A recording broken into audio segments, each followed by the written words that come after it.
ഇതെന്താ ആന്റി ഇത്? ഇങ്ങോട്ട് താ ഇത്. എന്തോ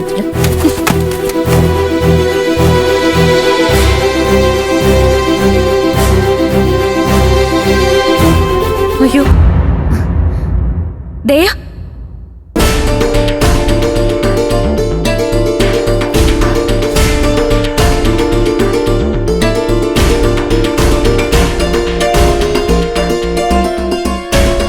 ഓ ഇതായിരുന്നോ?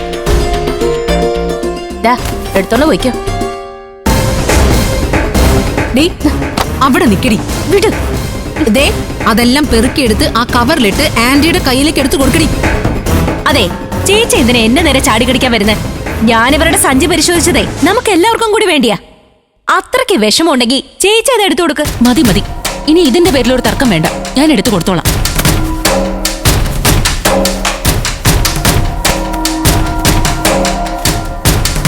ആന്റി, ആന്റി വേഗം പോയിക്കോ.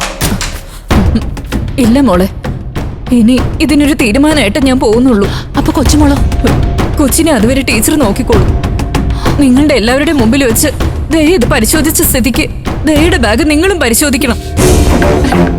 ആ, അത് ആന്റിയുടെ ന്യായമായ ആവശ്യമാ. നിന്റെ ബാഗും പരിശോധിക്കണം. ആ, അങ്ങനെ എന്റെ ബാഗ് മാത്രം പരിശോധിക്കണ്ട. പരിശോധിക്കുന്നെങ്കിൽ ഇവിടെ എല്ലാവരുടെയും ബാഗും പരിശോധിക്കണം. എന്നാ പിന്നെ ഈ വീട് മൊത്തം അങ്ങ് പരിശോധിച്ചേക്കാം.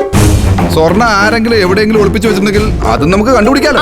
അതെ, അമ്മാവനിവിടെ സ്വർണം കൊണ്ടുവന്ന് വെച്ചതിന് ശേഷം ഇവിടെ ഉണ്ടായിരുന്നതേ നിങ്ങളൊക്കെ തന്നെ വിനയ, അത് മറക്കണ്ട. ആ, ഞാനും അത് തന്നെയാ ഉദ്ദേശിച്ചത് രഘുവേട്ടാ. ഞങ്ങളുടെ ഭാഗം ഞങ്ങൾ തന്നെ ക്ലിയർ ചെയ്യണ്ടേ? അല്ലേ ചേരു? നീയേ ഓടിച്ചെന്ന് നിന്റെ ബാഗ് എടുത്തോണ്ട് വന്നേ. ദേ നീയും ചെല്ല് ചെല്ല്. എല്ലാവരുടെ ബാഗും പരിശോധിക്കണം. പോയിട്ട് വാ.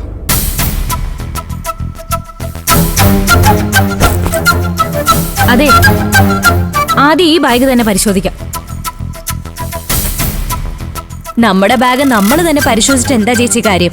ഇതൊക്കെ ബാക്കിയുള്ളവർ പരിശോധിക്കട്ടെ. നമുക്കേ ബാക്കിയുള്ള സ്ഥലങ്ങളും കൂടി നോക്കാൻ ചേച്ചി. വാ. ആ ചെല്ല്. എന്നിട്ട് ഒരൊറ്റ സ്ഥലം ബാക്കി വെക്കാതെ ഫുള്ളായിട്ട് അടിച്ചു പെറുക്കണം. ചേച്ചി വന്നേ. ചെല്ല്, വാ, നമുക്ക് നോക്കാലോ. രഘുവേട്ടാ, അമ്മ ചേച്ചി എന്താ വാ, വന്ന് പരിശോധിക്ക്. വന്ന് പരിശോധിക്ക രഘുവേട്ടാ. പരിശോധിക്കുന്നില്ലേ? പരിശോധിച്ചാ പോരെ? ആ പരിശോധിച്ചോ. അയ്യോ, നമ്മളെ വീട്ടിലൊന്നും സ്വർണ്ണം ഇല്ലാത്തതുപോലെ നമ്മളെ വീട്ടിലെ സ്വർണ്ണമൊക്കെ ബാഗിലാണല്ലോ വെക്കാറ്. എന്താ നിങ്ങൾക്ക് പരിശോധിക്കണ്ടേ? എന്നാ പരിശോധിക്കുക, എന്റെ പോക്കറ്റും കൂടി പരിശോധിക്കുക. എന്നാ അല്ല പിന്നെ പരിശോധനയാണ് അത്ര പരിശോധന. ആരെങ്കിലും നിങ്ങൾ പറഞ്ഞ അവിടെ തന്നെ വന്ന് തുടങ്ങിക്കോളൂ വീട്ടിലുള്ളവരെ സംശയിക്കാനായിട്ട്.